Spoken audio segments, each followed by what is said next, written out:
नमस्कार दोस्तों, मैं आप सब की तरह एक इंसान हूँ और युग कैसा होता है, उसके बदलाव कैसे होते हैं, धीरे धीरे इंसान को पता चला। एक समय था जब हमारे पास कुछ भी नहीं था, धन दौलत ऐशो आराम, हम इंसानों के पास कुछ नहीं था। पहले हम भी जानवर के जैसे थे, सिर्फ दिखने में एक इंसान के जैसे हमारा स्वरूप था। धीरे धीरे उसमें बदलाव आता था और उस बदलाव के नतीजे में हमने बहुत कुछ गंवाया। उस बदलाव का सबसे बड़ा स्वरूप यही था कि हमारी भौतिक ज़रूरतें सदियों से कहीं न कहीं बढ़ती रही हैं या कम होती रही।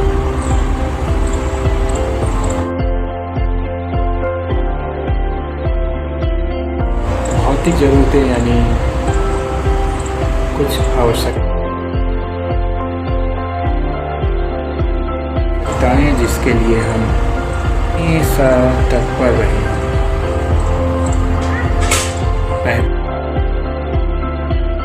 पहले युग इस कलर के जैसे ब्लैक एंड वाइट था, यानी हमारे जीवन में कोई रंग नहीं था।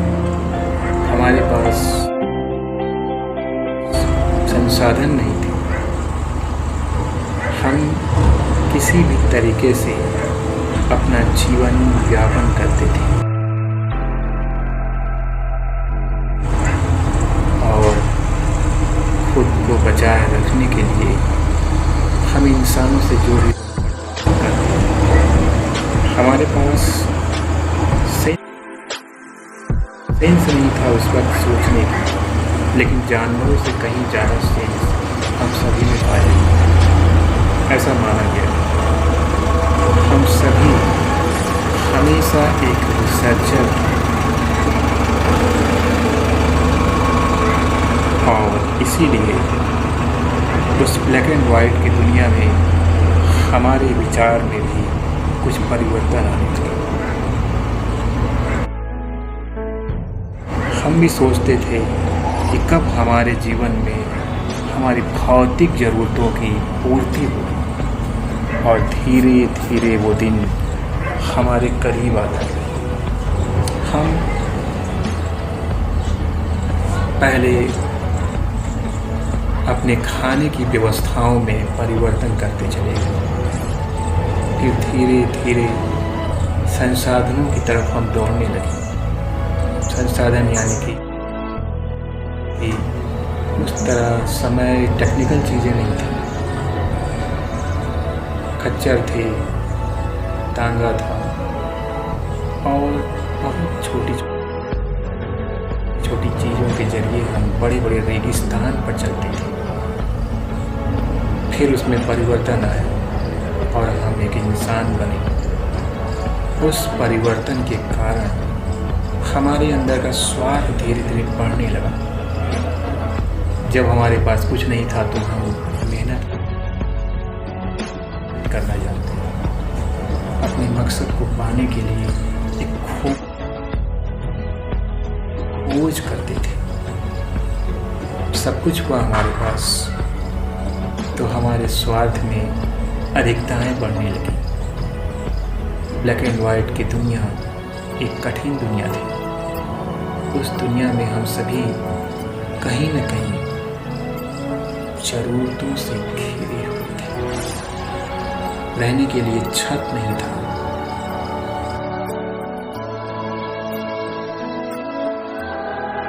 सोने के लिए बिस्तर नहीं थे। यूं ही जमीन पर हम लोग लेटते थे, फल फूल पत्तियां खाकर अपना जीवन यापन करते थे। उस वक्त हम सेंस में थोड़े कम जरूर थे, लेकिन अपनी सोच में बहुत अधिक ऊंचे थे। ऊपर वाले ने हमें जो दिमाग दिया था, उसका सदुपयोग करने का वक्त आ गया। कहने का मतलब ये है कि हमारी ज़रूरतों का धीरे धीरे इजाफा होता है। हम ब्लैक एंड वाइट दुनिया में अपने पराये, लाभ, हानि, हर तरह की चीज़ों को देखने और समझने लगे। सन 74 से 84 का दिन आया जब हमारे अंदर कुछ पाने की लालसा जागृत हुई। फिर धीरे धीरे हमारी आबादी बढ़ी और हम अपने आप को छोटे बड़े, ऊंच नीच, न जाने कितनी चीज़ों में बांटने लगे। हम सभी का काम बट गया, क्योंकि हम सब एक दूसरे पर आश्रित नहीं थे। ऐसा होने लगा। खच्चर से लेकर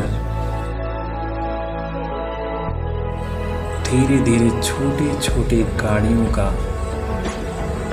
चलना शुरू हुआ, लेकिन हमारे भारत में नहीं था।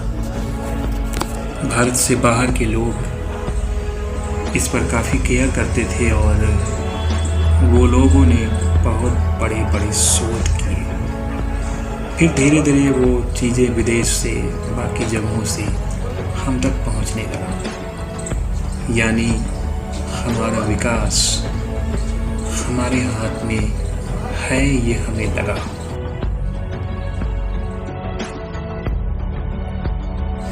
अब यहाँ से दौड़ शुरू होता है लालच कि खुद का भरे इस जमाने में हर इंसान अपने सपनों के लिए जीता है और अपने सपनों को पूरा करने के लिए अपनों से छल एक बड़ी बात है, एक बड़ी भाषा है जिसे हम एक अलग नाम देते हैं।